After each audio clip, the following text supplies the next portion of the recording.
sudah perjalanan saya. Sungai ini kelihatan lebih lebar dan airnya juga telah bertukar warna. Pokok-pokok di sini kelihatan lebih kecil jika dibandingkan dengan pokok-pokok di hulu sungai. Ini adalah Sungai Kinabatangan. Ia bermula dari Malaya Basin, tempat kita memulakan perjalanan kita tadi.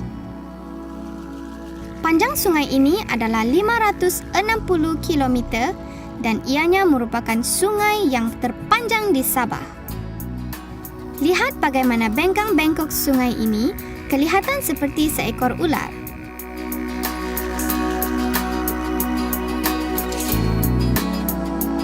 Ramainya orang di dalam perahu. Apa yang mereka lihat tuh?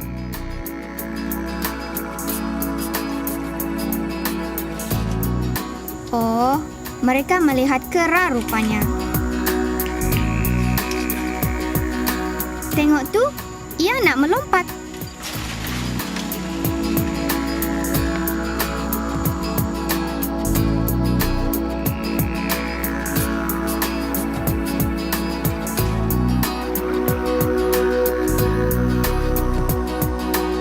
Wah, lihat.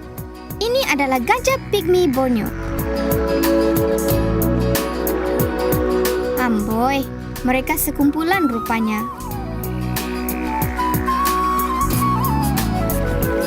Mereka hanya tinggal di bahagian timur Borneo ini. Tengok tuh, seekor burung enggang yang cantik.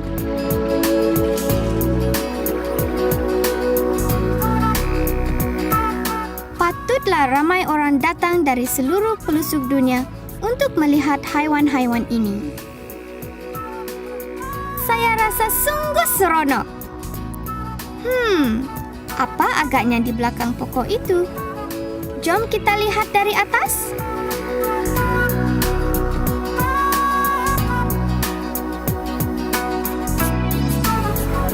Oh, hutan di sepanjang sungai ini kelihatan agak sempit.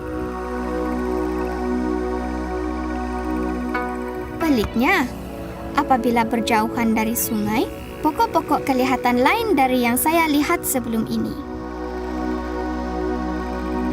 Pokok-pokok ini tumbuh dalam barisan lurus dan semuanya nampak sama sahaja.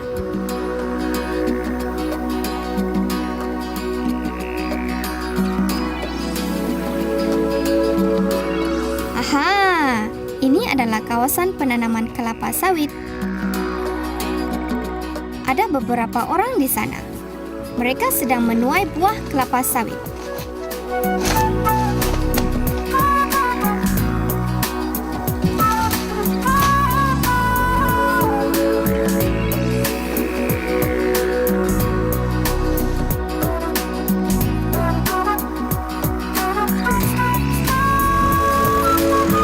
Semua buah kelapa sawit itu akan dihantar ke kilang.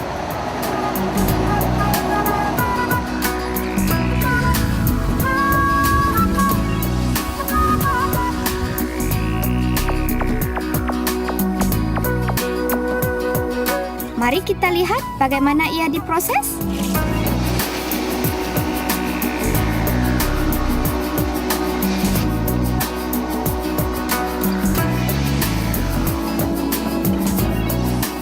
Buah-buahnya dikukus dan diperah untuk mengeluarkan minyak.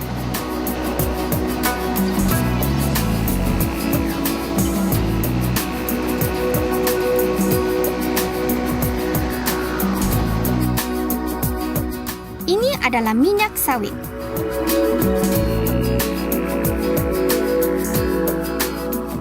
Minyak sawit banyak digunakan dalam produk kegunaan harian.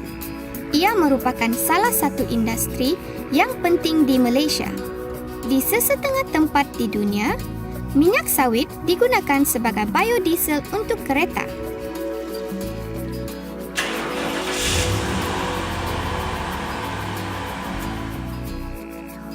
Walau bagaimanapun, penanaman kelapa sawit membawa sedikit masalah.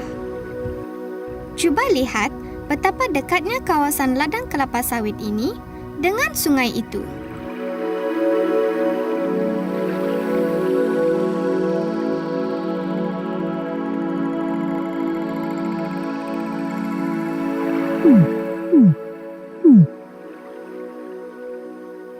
Pencemaran sungai akan berlaku disebabkan oleh sisa buangan industri dan pertanian dari ladang itu. Sebagai langkah pencegahan, pengurusan sisa buangan dari ladang kelapa sawit haruslah dilakukan dengan sebaik-baiknya. Contohnya, kolam ini direka bentuk untuk membersihkan sisa buangan daripada kilang kelapa sawit sebelum ianya dilepaskan ke sungai. Ini adalah salah satu tindakan yang wajar dilakukan dalam pengurusan industri kelapa sawit. Disebabkan pembukaan ladang-ladang kelapa sawit yang semakin luas, haiwan-haiwan liar seperti gajah dan orangutan kehilangan tempat tinggal dan mereka terpaksa masuk ke kawasan perladangan ini. Ini mewujudkan konflik antara hidupan liar dan manusia. Ini bermakna hutan semula jadi yang masih ada di kawasan tepi sungai menjadi sangat penting untuk hidupan liar. Dapatkah kamu lihat ruang di antara kelompok-kelompok hutan ini? Binatang-binatang tidak dapat berpindah dari satu kelompok ke kelompok yang lain. Sesetengah pemilik ladang kelapa sawit telah membina beberapa jambatan supaya gajah-gajah ini boleh melintas dari satu kawasan hutan ke kawasan hutan yang lain.